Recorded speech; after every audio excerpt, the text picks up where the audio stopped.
मुझे ऐसा लगेगा कि मैंने अपने सभी पुत्रों को अपने आलिंगन से लगा लिया है।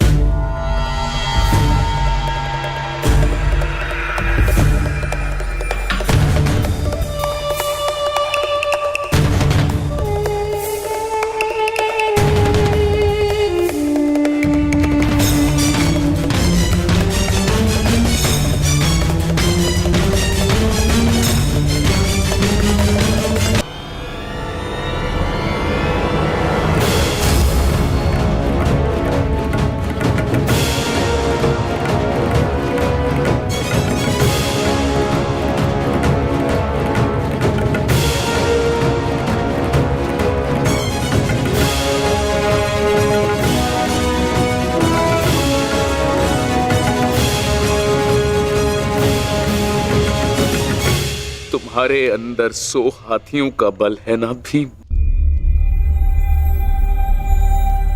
और मेरी भुजाओं में भी मेरे 100 पुत्रों का वध करते हुए तुम्हें तनिक भी पीड़ा नहीं हुई भीम? तनिक भी हृदय नहीं कांपा तुम्हारा अपने भ्राताओं का वध करते हुए?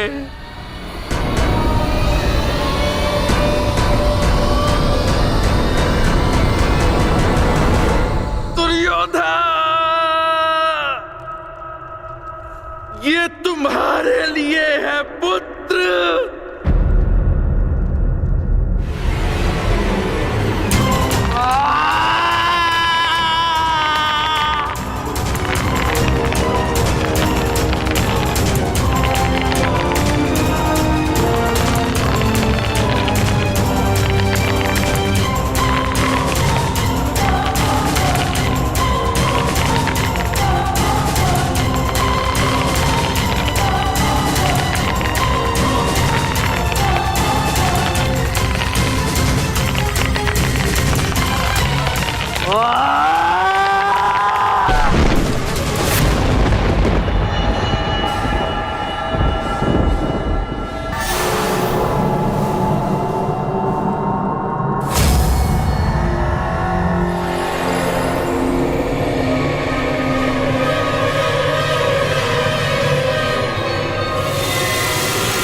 ये तुम्हारा अंत है भीम, अंत है, अंत है, अंत है,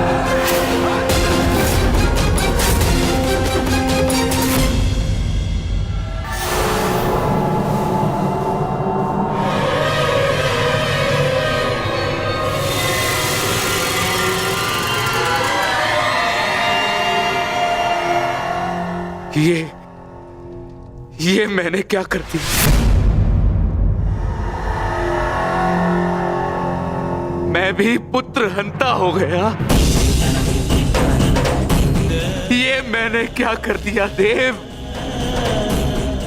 भ्राता पांडु,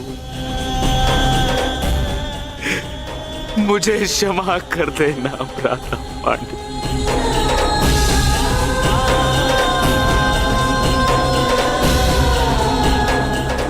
प्रतिशोध की ज्वाला ने मेरे विवेक को हर लिया।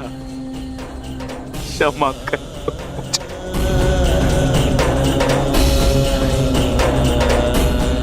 पुत्र भीम,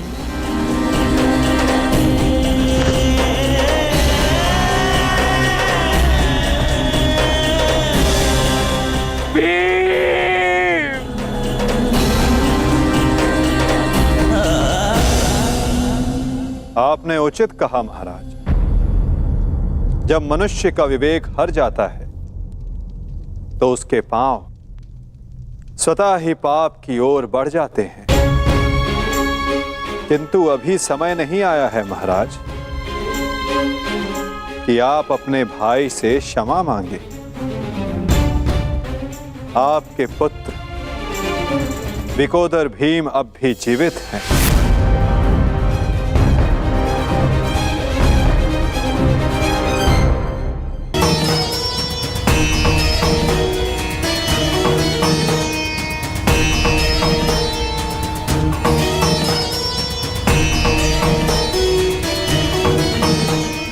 विवेकहीन निर्णय ने द्यूत रचा, दूसरे विवेकहीन हठ ने पांचाली का चीर हरण किया। ये विवेकहीनता ही तो थी महाराज जो महाभारत का बीज बना। नारायणं नमस्कृत्य नरं चैव नरोत्तमं प्रतिशोध की अग्नि शत्रु से पूर्व स्वयं को जलाती है। व्यासं अपने मन को शांत कीजिए। उदीरये आप अभी पुत्रहीन नहीं हुए हैं। आपके 5 पुत्र सरस्वती अभी जीवित हैं। ततो जयं उदीरये।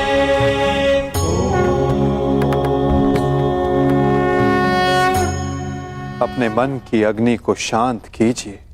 किंतु मेरे मन की अग्नि शांत नहीं होगी वासुदेव।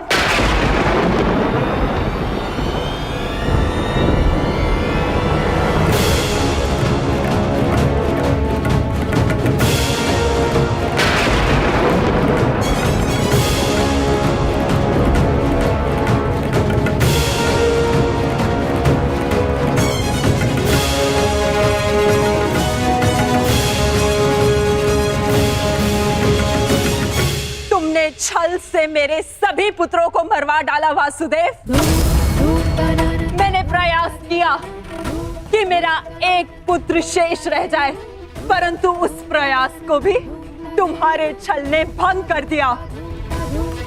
श्री बलराम को भी अपने कपट में उलझाकर मौन करवा दिया तुमने, परंतु इस माता की ममता अब मौन नहीं रह सकती। तुम्हारे छल से मेरे कुल का नाश हुआ है वासुदेव। मैं तुम्हें श्राप देती हूं कि जिस प्रकार तुमने मेरे कुल का अंत किया है, उसी प्रकार तुम्हारे कुल का अंत भी होगा।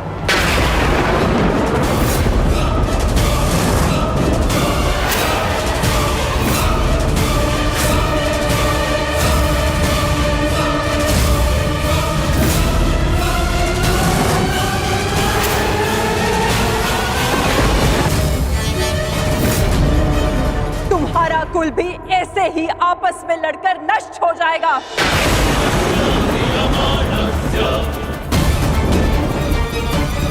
मैं भाग्यशाली हूँ कि मेरे नेत्रों पर पट्टी बंधी है और मैं ये सब नहीं देख पाई, परंतु तुम ये महाविनाश अवश्य देखोगे। तुम स्वयं अपने कुल के महाविनाश का प्रारंभ करोगे वासुदेव।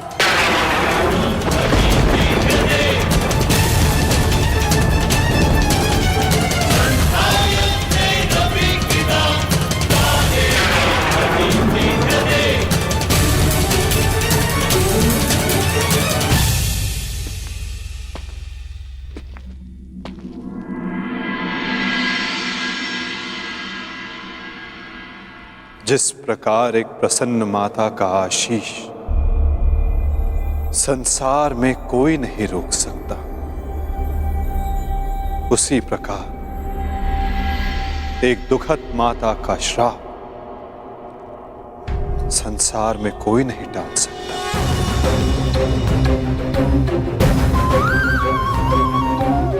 मुझे आपका श्राप स्वीकार है माते।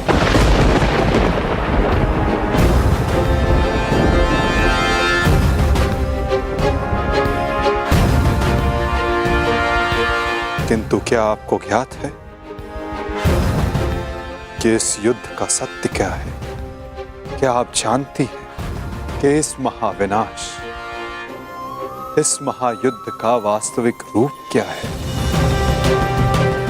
मेरे साथ चलिए माता, उस कुरुक्षेत्र की रणभूमि पर जो इस महाविध्वंस, इस महाभारत की साक्षी बनी है।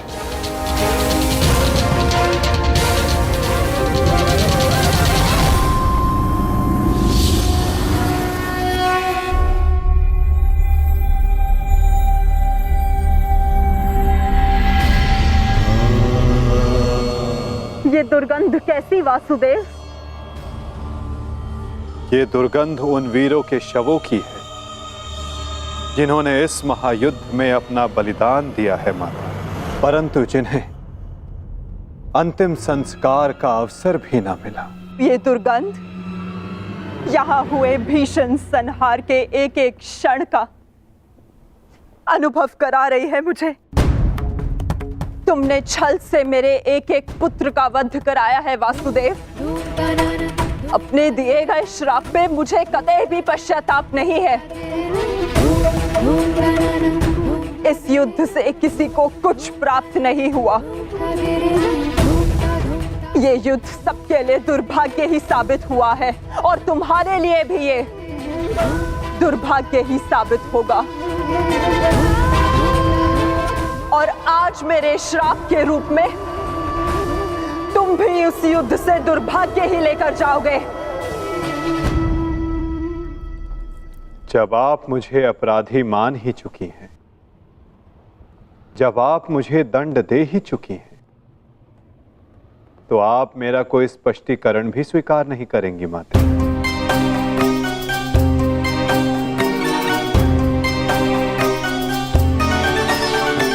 परंतु सत्य का भान आपके लिए आवश्यक है माता। जिनकी दृष्टि से इस महायुद्ध का कोई भी क्षण, कोई भी छल अनदेखा नहीं गया है माते। अब वीर बार्बरी आपको सत्य का भान करवाएंगे।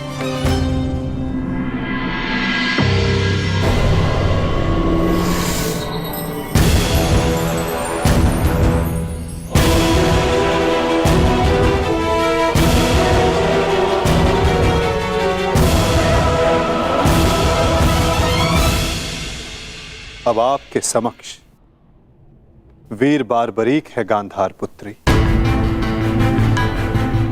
जो आपके पौत्र भी हैं, जो इस युद्ध के एकमात्र दर्शक हैं।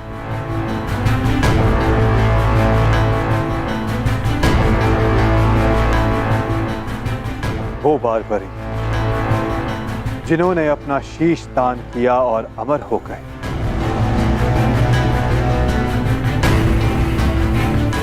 अब वही आपको सत्य का ज्ञान करवाएंगे। वीर बार्बरीक की दृष्टि से इस महाभारत का कोई भी बल और छल अनदेखा नहीं रहा है माता। अब बार्बरीक आपको सत्य बताएंगे। पुत्र बर्बरिक, तुम स्वयं बताओ, क्या वासुदेव ने छल से मेरे पुत्रों का वध नहीं करवाया है?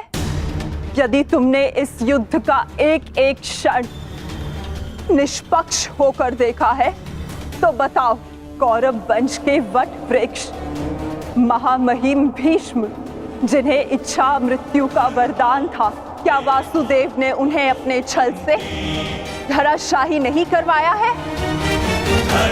क्या वासुदेव ने द्रोण पुत्र अश्वत्थामा की मृत्यु का छल रचकर आचार्य द्रोण का वध नहीं करवाया है? क्या मेरे पुत्र दुर्योधन की रक्षा कर रहे उसके मित्र कर्ण को छल से नहीं मरवाया है वासुदेव ने? पुत्र दुर्योधन पर युद्ध के नियमों के विरुद्ध जाकर प्रहार किया गया, क्या वो वासुदेव का छल नहीं था? मेरे समस्त 100 पुत्रों के वध का कारण केवल वासुदेव है। क्या ये भी सत्य नहीं है बार्बरिक?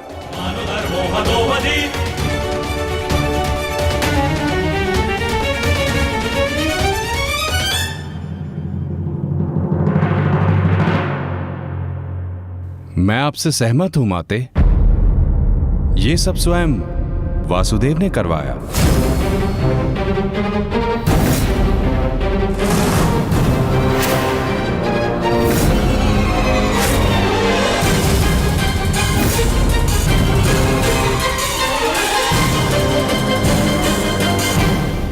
परंतु माते, आप किन 100 पुत्रों की बात कर रही हैं? कौन भीष्म, कौन कर्ण, कौन द्रोण और कौन अभिमन्यु? सत्य तो यह है माते कि कुरुक्षेत्र में कोई था तो केवल एक पुरुष, वासुदेव कृष्ण। न कोई भीष्म, न कोई द्रोण और न ही अंगराज कर्ण। जिस पर प्रहार हुए वो वासुदेव ही थे और जिसने प्रहार किए वो भी वासुदेव ही थे। उनके अतिरिक्त कुरुक्षेत्र में कोई और उपस्थित नहीं था माते। ये तुम क्या कह रहे हो बर्बरिक? इसका क्या अर्थ है? इसका अर्थ शब्दों से नहीं, दृश्यों से समझ आएगा राजमाता।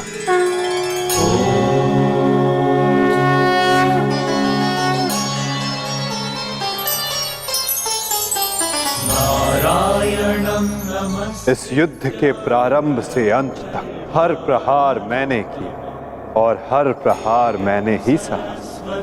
व्यासं ततो जयम् उदीरये देवीं सरस्वती धर्म स्थापना के लिए धनुष, गदा, खड़ग उदीरये। ये सब मैंने ही उठाए और इन सारे अस्त्रों का हर एक प्रहार मैंने ही सहा।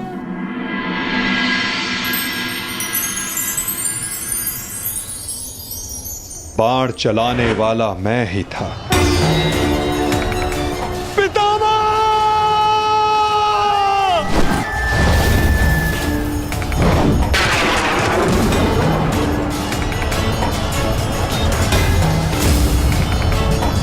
और उस बाण को अपने शरीर पर लेने वाला भी मैं ही था।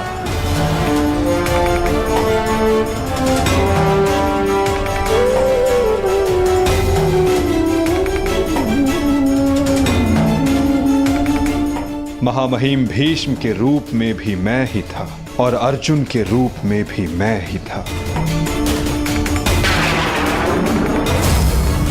और सरशैया पर लेटने वाला भी मैं ही था। अभिमन्यु बनकर चक्रव्यूह मैंने ही तोड़ा।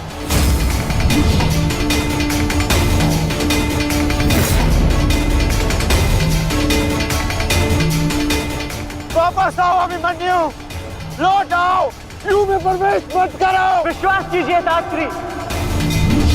मैं इस चक्रव्यूह को तोड़ सकता हूं और यदि मेरा सर कट भी जाए तब भी आपका सर गर्व से उठा रहेगा।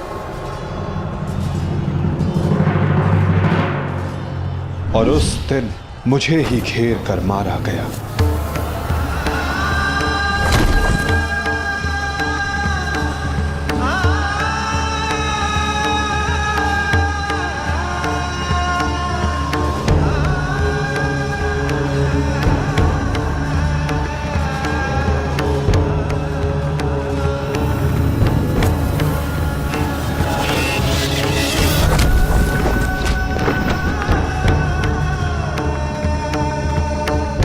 वो मैं ही था जिसने द्रोणाचार्य से कहा कि अश्वत्थामा मारा गया। आपने बिल्कुल सही सुना आचार्य द्रोण। अश्वत्थामा मारा गया। द्रोणाचार्य के रूप में अस्त्र त्यागने वाला भी मैं ही था।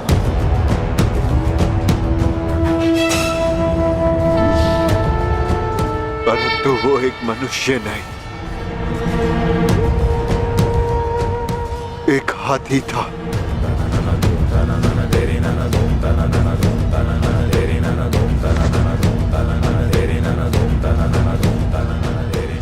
अश्वत्थामा! और धृष्टद्युम्न बनकर मैंने ही स्वयं पर प्रहार किया।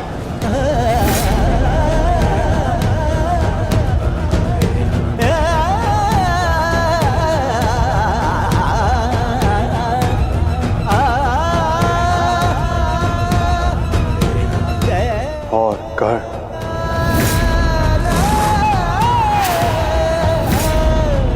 कर्ण के रूप में मैंने ही अपना कवच अपने शरीर से अलग किया।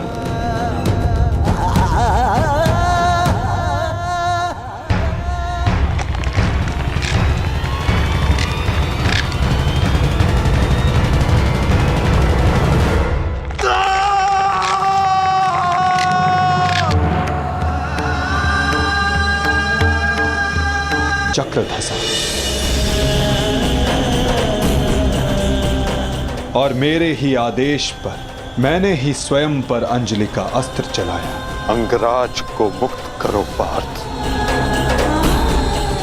अंजलि का अस्त्र का प्रयोग करो।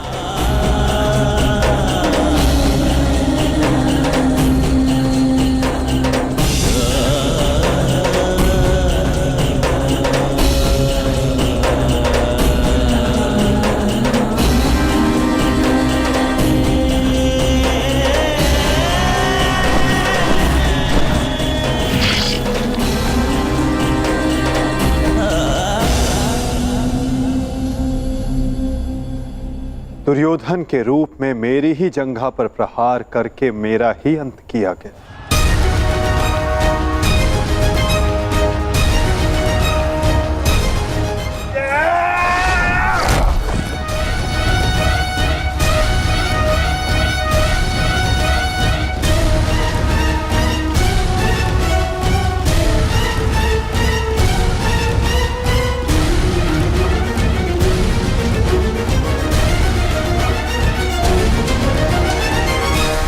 द्रुपद हो या धृष्टद्युम्न, विकोदर भीम हो या अर्जुन, सब में मैं ही था। मैं ही विजयी हुआ और मैं ही पराजित हुआ।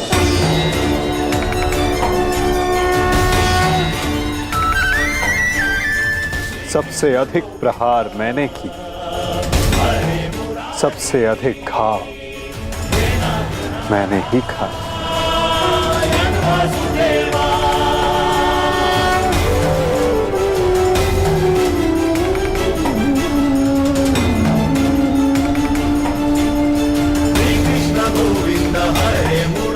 अठारह दिनों के इस महासंहार हर बार मृत्यु मेरी ही हुई।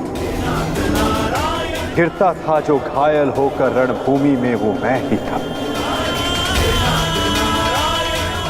अश्वत्थामा के अंगों से रक्त पीप श्वेत बनकर मैं ही युग युगांतर तक भटकूंगा। जीवन मैं तो मृत्यु भी मैं ही।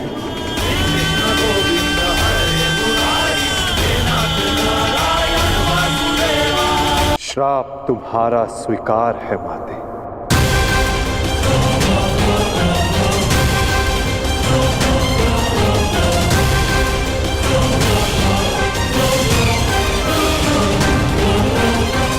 परंतु जब सब आपने किया तो ये माया क्यों मेरे वासुदेव?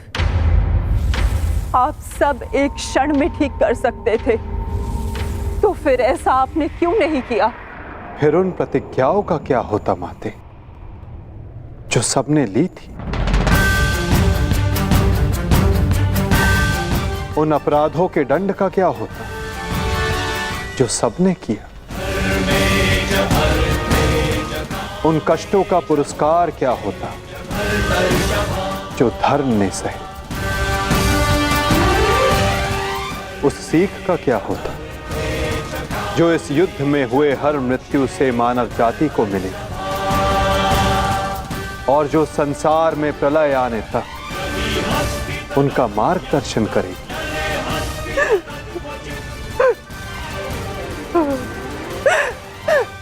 मुझे क्षमा कर दीजिए वासुदेव। मेरा श्राप वापस नहीं लिया जा सकता, परंतु क्षमा अवश्य मांगी जा सकती है वासुदेव। अपने पुत्र मोह में खोकर मैं उचित और अनुचित का भेद भूल गई थी। मुझे क्षमा कर दीजिए केशव कि उस हो रहे अधर्म के विरुद्ध ये गांधारी अपने स्वर ना उठा पाए। क्षमा कर दीजिए।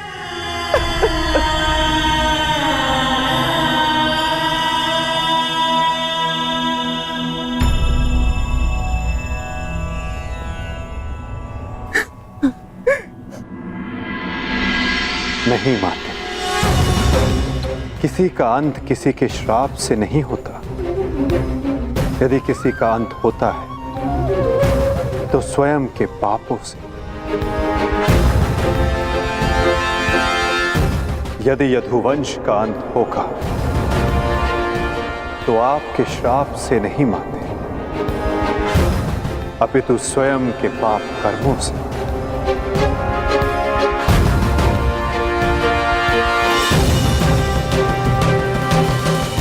जब जब समाज में अपराध बढ़ेगा, एक महाभारत सामने आएगी। अपने ही अपनों को काटेंगे, कभी कुरुक्षेत्र में तो कभी द्वारका में।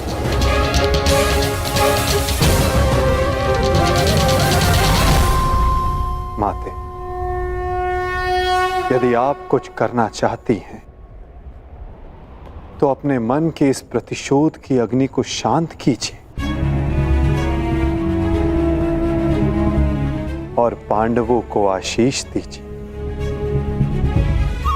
युधिष्ठिर का राज्य अभिषेक करवाइए और धर्म स्थापना में आपका ये योगदान और आपका आशीष आवश्यक है माते।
सम्राट युधिष्ठिर की, सम्राट युधिष्ठिर की, सम्राट युधिष्ठिर की।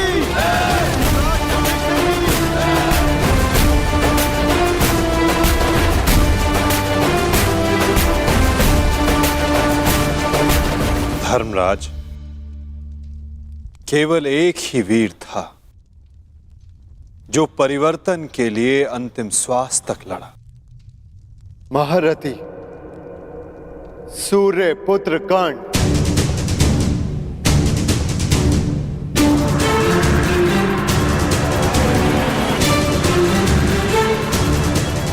सदैव अपने ज्येष्ठ के परिवर्तन के स्वप्न का आदर और सम्मान करना धर्मराज।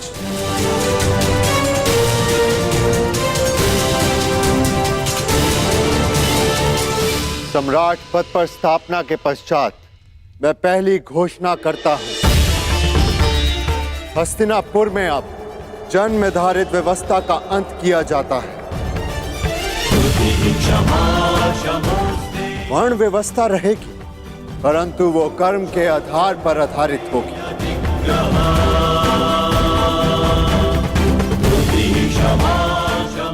सूत हो या शूद्र हो, सबको शिक्षा का समान अधिकार दिया जाएगा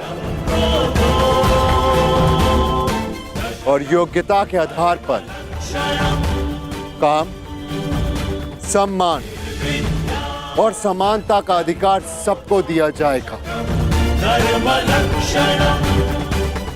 यही धर्म स्थापना की नींव है और यही परिवर्तन का प्रारंभ। सम्राट युधिष्ठिर की, सम्राट युधिष्ठिर की, सम्राट युधिष्ठिर की, सम्राट युधिष्ठिर की। मुझे विश्वास है कि मेरे पश्चात परिवर्तन का अध्याय प्रारंभ होगा।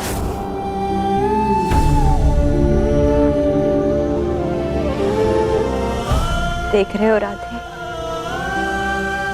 तुम्हारे मन चाहे परिवर्तन का प्रारंभ हो चुका है। महाभारत के इस महायुद्ध में 18 अश्वनी सेना और बहुत से महारथियों ने अपने प्राणों का त्याग किया है। मैं उन वीरों के परिवारों को नमन करता हूं।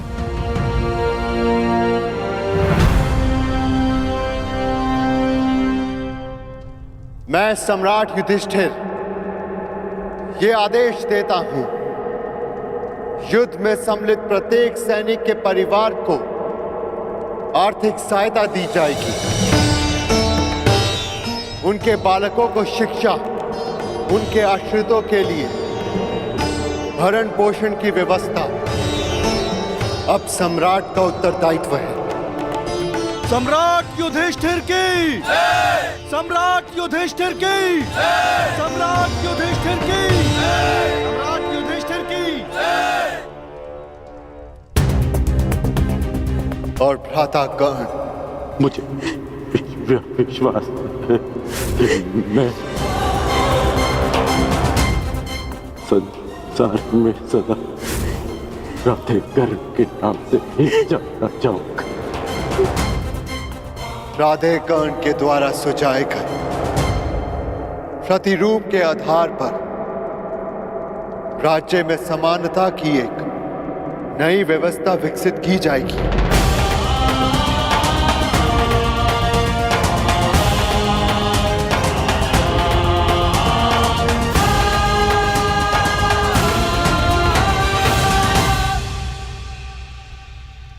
युधिष्ठिर और अन्य पांडवों ने अपने ज्येष्ठ कर्ण के दिखाए परिवर्तन के मार्ग पर चलते हुए एक धर्म राज्य का निर्माण किया।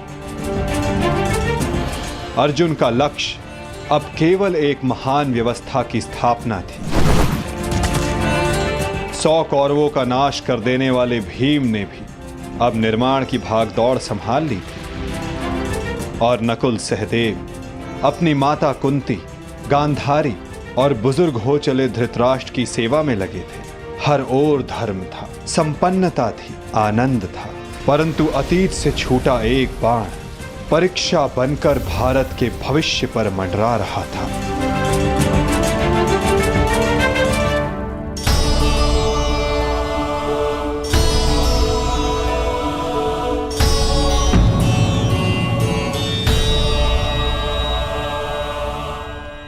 आप सबसे ज्येष्ठ हैं भ्राताश्री, इस स्थान पर आपका अधिकार है, परंतु फिर भी आप ये स्थान रिक्त क्यों रखते हैं?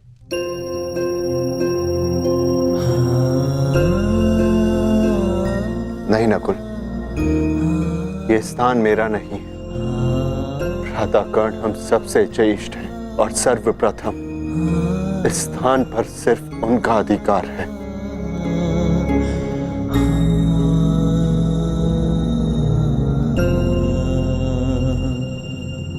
साम्राज्ञी, क्या हुआ दासी? इतनी व्यग्र क्यों हो? युवरानी उत्तरा को प्रसव पीड़ा होना आरंभ हो चुका है।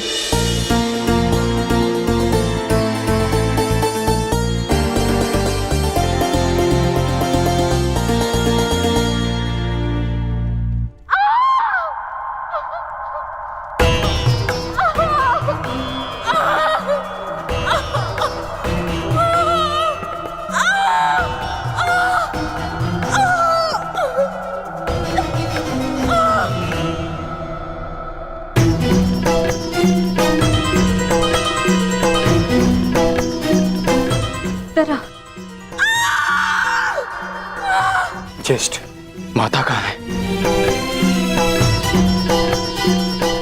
माते,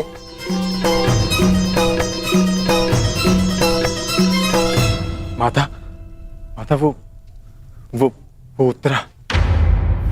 हम भीतर जाकर देखते हैं।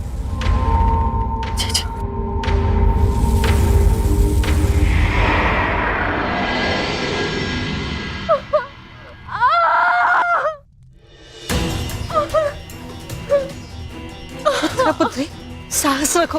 अब और पीड़ा सहन नहीं होती माता। साहस रखो पुत्री, हम सब है तुम्हारे साथ।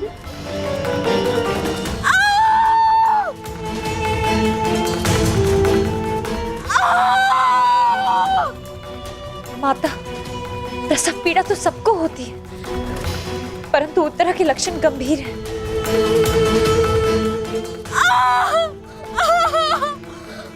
माता, कहीं कोई अनहोनी ना हो जाए।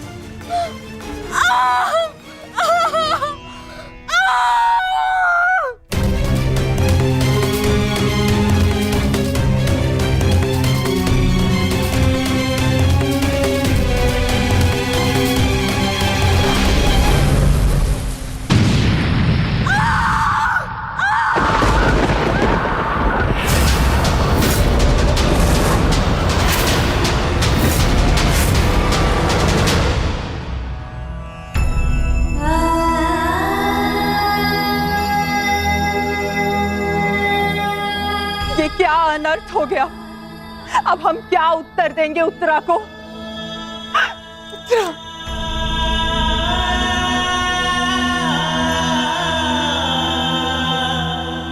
क्या अनर्थ कर दिया अश्वत्थामा ने।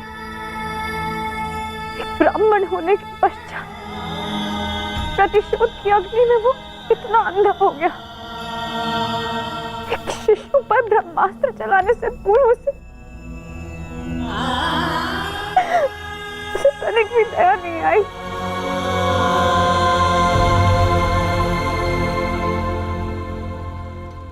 क्षमा कीजिए महाराज, किंतु हम शिशु नहीं बचा सके।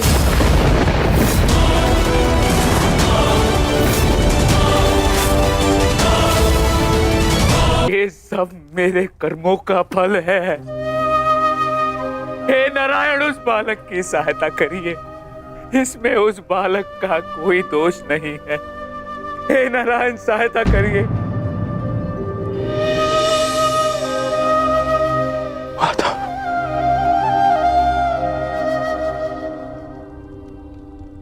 माधव, कुछ कीजिए माधव, कुछ कीजिए।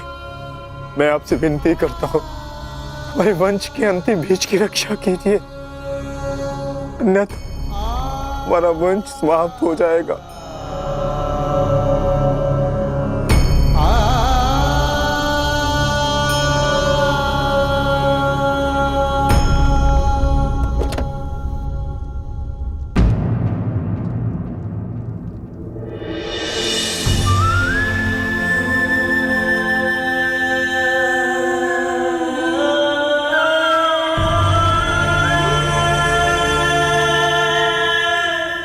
ब्रह्मास्त्र विफल नहीं जा सकता याज्ञसेनी। ब्रह्मास्त्र का संधान हुआ है तो उसका परिणाम निकलना भी निश्चित है।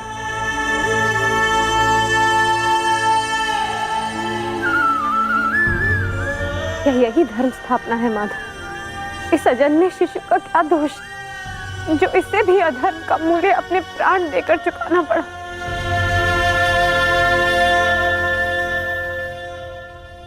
एक पापी के पाप का फल निरीह उत्तरा क्यों भुगतेगी?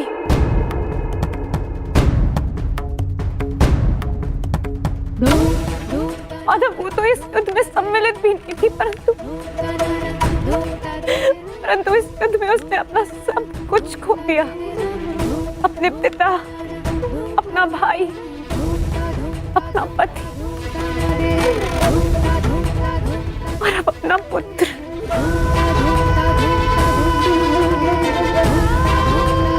ये कैसी धर्म स्थापना है माधव?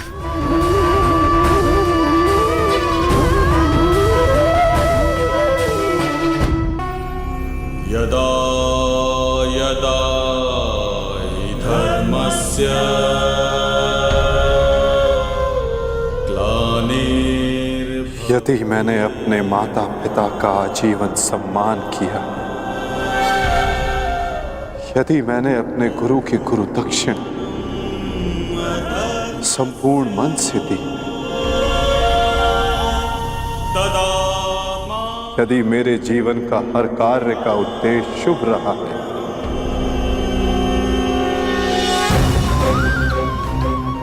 यदि मैंने धर्म स्थापना के लिए संपूर्ण प्रयास किया है,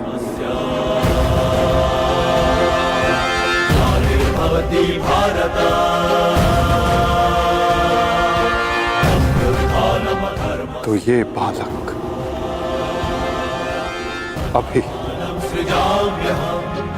और इसी क्षण श्वास ले।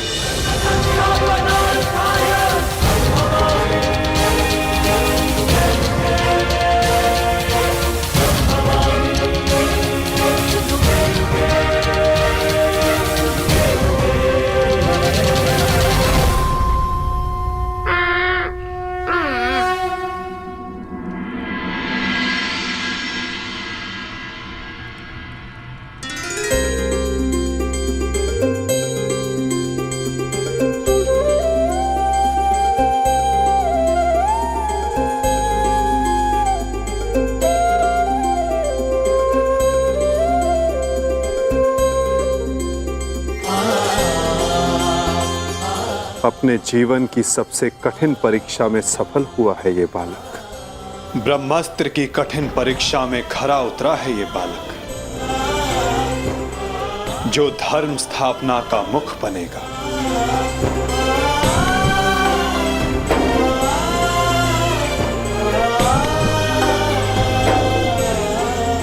परीक्षित।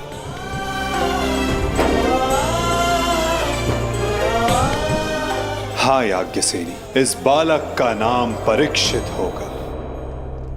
वृषाली! वृषाली!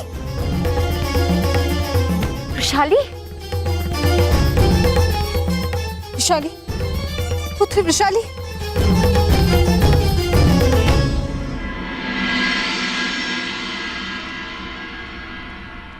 बधाई हो सम्राट। देवी वृषाली माता बनने वाली हैं।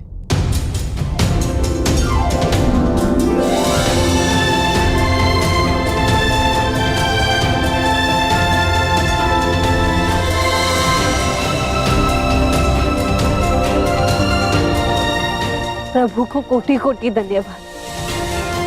आज एक दिन में दो शुभ समाचार मिले। अब परिवर्तन के दो सूर्य चमकेंगे हस्तिनापुर।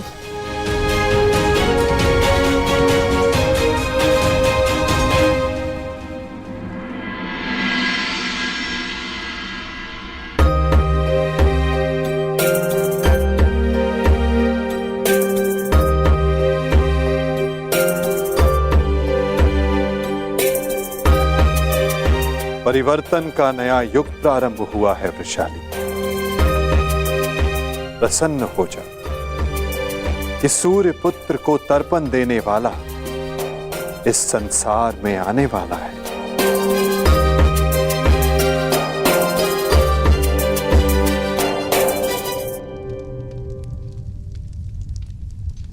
अब आप सब मुझे आज्ञा दीजिए। नहीं माधव, इतनी शीघ्रता की क्या बात है? परीक्षित के 6वें संस्कार तक रुक जाइए। द्वारका प्रस्थान करने का समय आ गया है पार्थ। क्या हुआ माधव? सब ठीक तो है ना? नए परिवर्तन का प्रारंभ हुआ है पार्थ, और परिवर्तन और नाश दोनों एक दूसरे से जुड़े होते हैं, और किसी के अंत का प्रारंभ होना भी शेष है।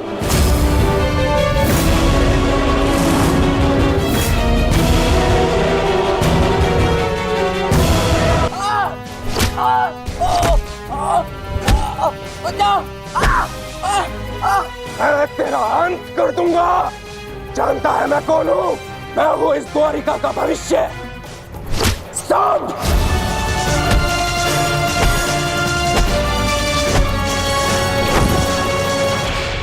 ये क्या दशा बना रखी है सांब? दिन प्रतिदिन तुम्हारा व्यवहार अशुभनीय होता जा रहा है। संभालो स्वयं को।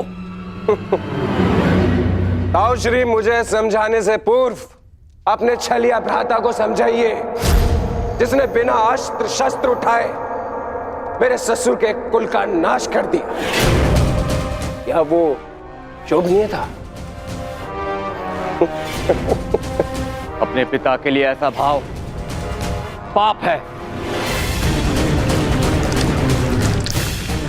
पाप तो आपके भ्राता ने किया है, मैं तो केवल मदिरा पान कर रहा हूं।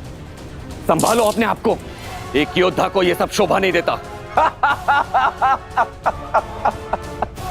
कैसा योद्धा ताजश्री, जिसके हाथ से तलवार छीन ली गई हो, जो अपने मित्र विश्वसेन की सहायता करने का वचन पूरा ना कर सका हो, उस मनुष्य को आप योद्धा कहते हैं।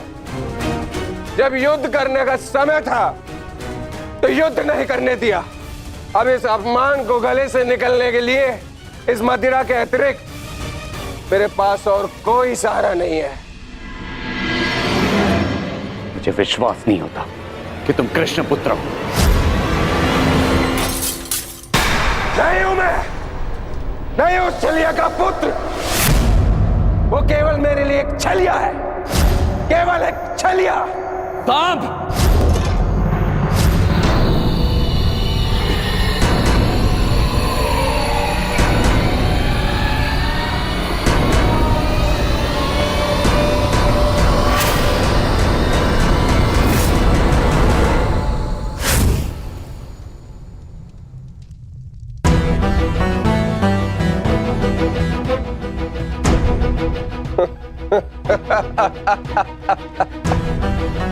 आइए आइए आइए द्वारिकाधीश, आइए।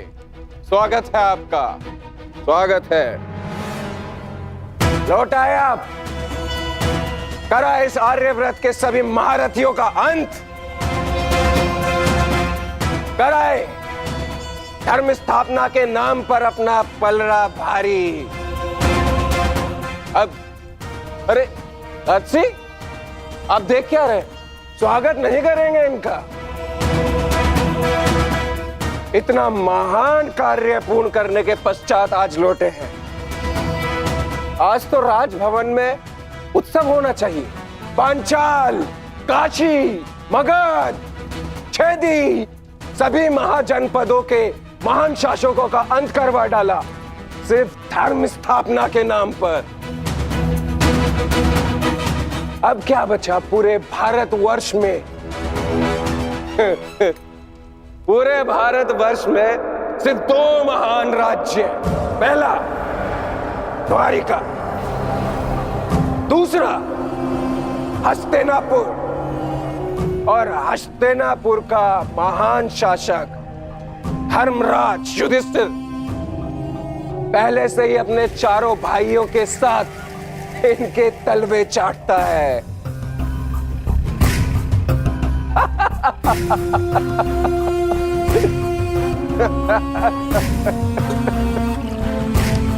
बधाई हो, बधाई हो वासुदेव, बधाई हो। आप अपने उद्देश्य में सफल हुए, जीत गया द्वारिका महाभारत। परंतु आपने भी मूल्य कुछ कम नहीं चुकाया। हमारी 7 औक्षणी सेना का अंत करवा दिया। क्या मिला आपको हमारे वीर सैनिकों का अंत करवा कर? क्यों किया आपने?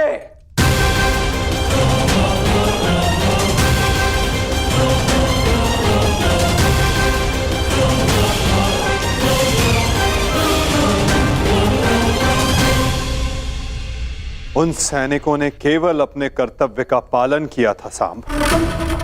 युद्ध लड़ा, अनेकों को मारा और स्वयं वीर गति को प्राप्त हो गए। उन्होंने तो स्वर्ग की सीढ़ियां पा ली सांब, परंतु तुमने अपने साथ क्या किया है पुत्र? तुमने तो स्वयं के जीवन को ही नर्क बना डाला है। तुमने वचन दिया था ना दुर्योधन और लक्ष्मण को कि महाभारत के युद्ध में तुम नारायणी सेना का नेतृत्व करोगे। तो क्यों नहीं बचाया अपनी सेना को? क्यों छोड़ आए अपने मित्र को अकेला युद्ध में? क्यों साथ नहीं दिया अपने मित्र का साथ, केवल अपने प्राण बचाने के लिए? यदि मैं अपने मित्र की सहायता नहीं कर सका तो केवल आपके कारण। आपने रोका था मुझे।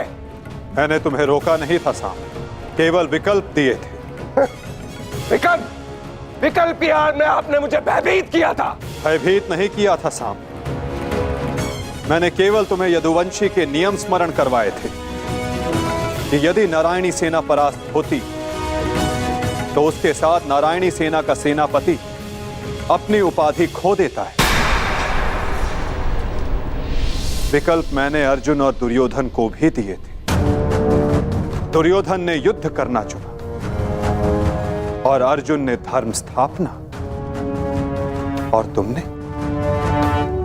तुमने युद्ध में भाग ना लेना चुना सांब।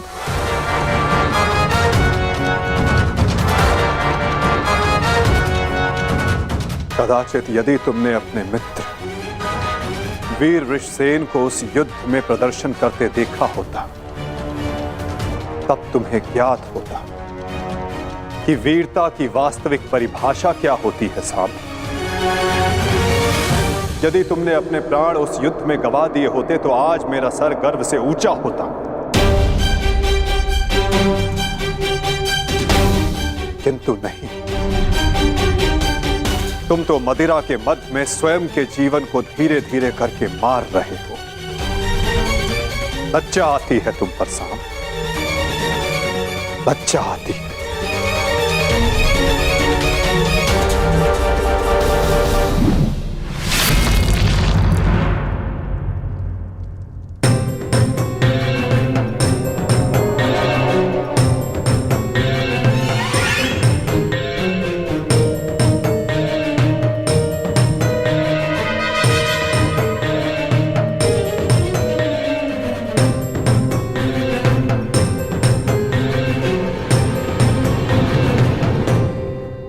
प्रणिपात पिताश्री।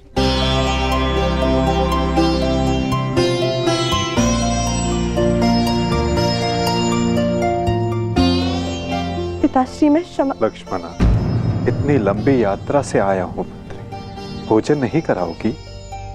जी पिताश्री।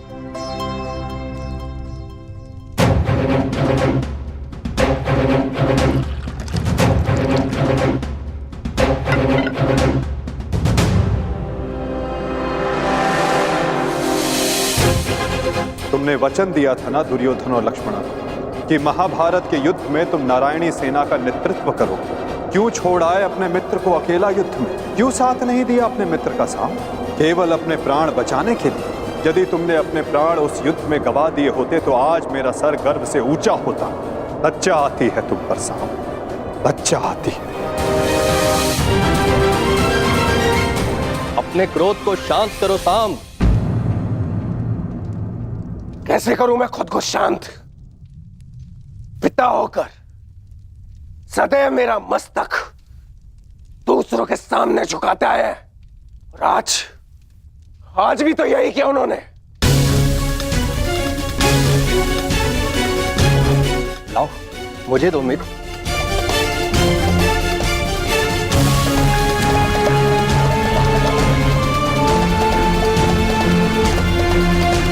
लो पियो।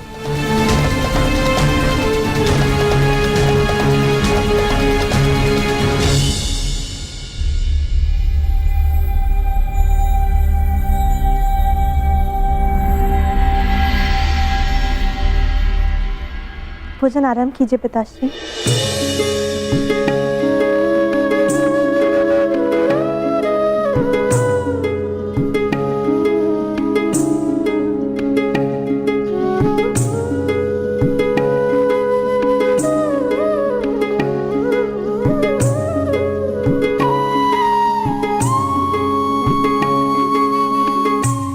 पिताश्री, क्या आप मुझे मेरे पिता के विषय में कुछ बता सकते हैं? युद्ध में क्या हुआ था?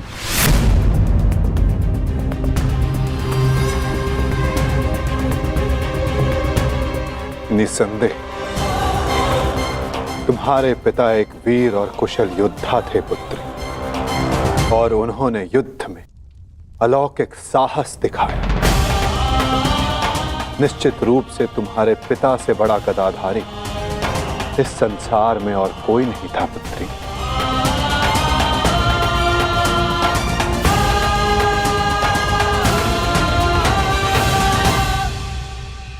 यदि ये सत्य है तो उन्हें ये संसार छोड़ के क्यों जाना पड़ा पिताश्री? हमारे कर्म और हमारे चयन हमारी नियति निर्धारित करते हैं। कुछ भावों और कुछ वस्तुओं में अधर्म का वास होता है।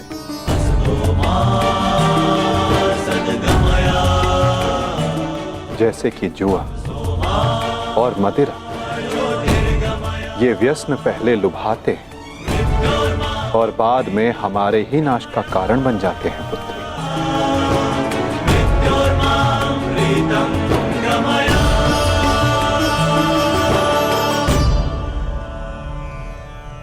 लो मित्र, पियो।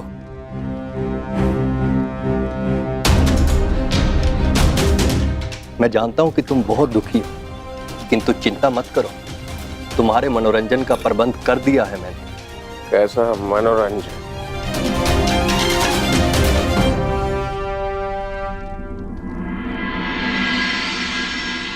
लक्ष्मणा, सदैव स्मरण रखना पुत्री, जब जब मनुष्य पर मद और जुए का प्रभाव बढ़ेगा, तब तब वो अपने पग अपने पतन की ओर बढ़ाएगा। संभल कर मित्र, आज का विनोद तुम्हारे मन की सारी कड़वाहट बाहर कर ले जाएगा। एक मद्दांध व्यक्ति सबसे पहले अपने बड़ों का आदर करना भूलता है, उनका अपमान करता है, उनका उपहास बनाता है और उसके पश्चात वहीं से उसका अंत प्रारंभ हो जाता है।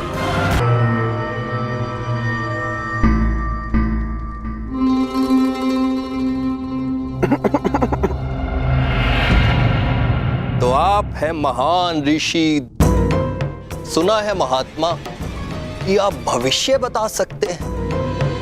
बड़ी प्रशंसा सुनी है आपकी। क्या जानना चाहते हो? यदि ये सत्य है तो बताइए कि इस रमणी को आगे चलकर क्या होगा, पुत्र या पुत्री?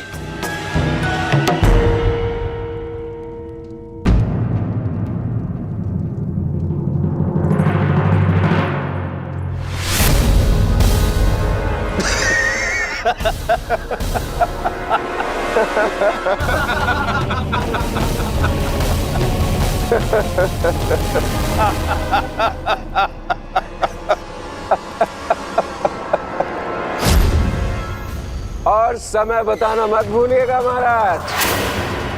यदि आपकी भविष्यवाणी सत्य नहीं हुई तो आप अपनी बाकी की तपस्या हमारी बंदी गृह में पूर्ण करेंगे।